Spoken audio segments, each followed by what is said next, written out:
Malakas ang ulan kakabsat at ikinulong po natin ang ating mga alagang itik. Ang purpose natin kung bakit natin ikinulong ang ating mga 3 months old na itik ay para maiwasan po natin ang losses o mawalan po tayo ng alaga dahil sa ganitong edad yung mga hindi pa fully nakapagpatubo po ng pakpak o balahibo sa pakpak ay magtatago pa sa mga pasyok o sa mga matataas na anihan po ng palay at mahihirapan po tayong ipunin dahil kulang po ang manpower natin. Kaya nag-prepare na rin ang isa nating kasamang nag-alaga ng itik ng pagkain nila after ng malakas na ulan. Pero kung maaga-aga pa na after ng malakas na ulan ay pwede pa rin naman nating ipastol ang ating mga alagang itik. Preparation lamang para hindi po sila magutuman. So, ang gagawin natin dito ay ibababad, tsaka iaahon at isi-serve na pagkain ng ating mga alaga. Ito pa rin po yung laklak na ipinapakain natin since siho ang ating mga alagang itik. Maaga dumating ang ulan kakabsat.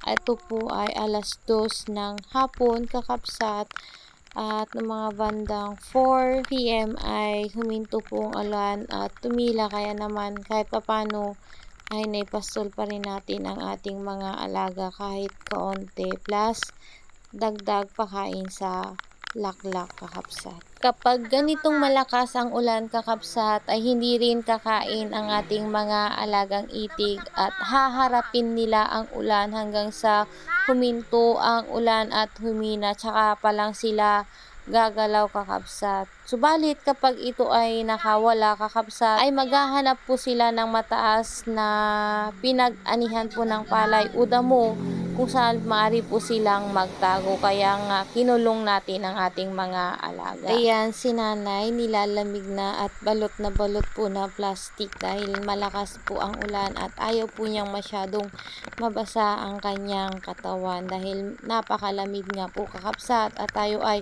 babad na po sa ulan dahil tinignan natin ang ating mga alaga sa labas plus tinignan natin yung preparation ng pagkain ng ating alaga. Ayan, at tinignan natin kung lulubog ba yung tulugan natin sa tubig bukid dahil ito pong tulugan natin ay ginawan lang po ng kanal side by side para umagos ang tubig at hindi po maipon dun sa higaan po natin. Dahil gumamit lamang po dito tayo ng rubber na nilalagay po sa sasakyan para hindi ma-absorb ng tubig yung loob po niya. Makapal po kasi yun kakabsat. Kaya yun po yung ginagamit nating tulugan dito sa bukid.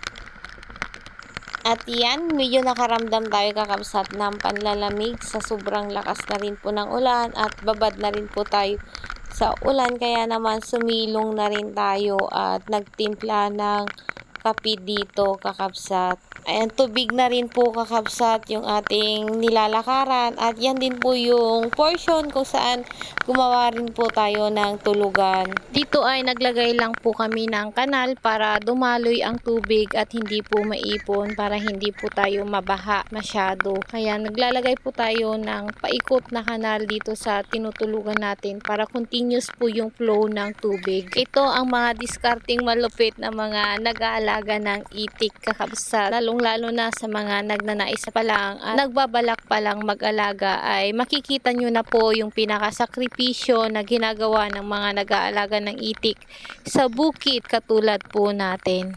Ang mga nag-aalaga ng free-range na itik ay matatawag na no permanent address dahil kung saan yung pwedeng mapastulan o may madadayuhan o may makakain ang ating mga alaga ay doon po tayo nakakarating. At yan, medyo tumila na po ang ulan kaya pinilit na rin po nating ilabas ang ating mga alaga para kahit papano ay makakain pa rin po sila ng palay at kuhol dahil may tubig na rin po yung mga bukirin dito sa lokasyon po natin. Plus, magdadagdag na lang tayo ng pagkaing laklak after nating maikulong ang ating mga alaga.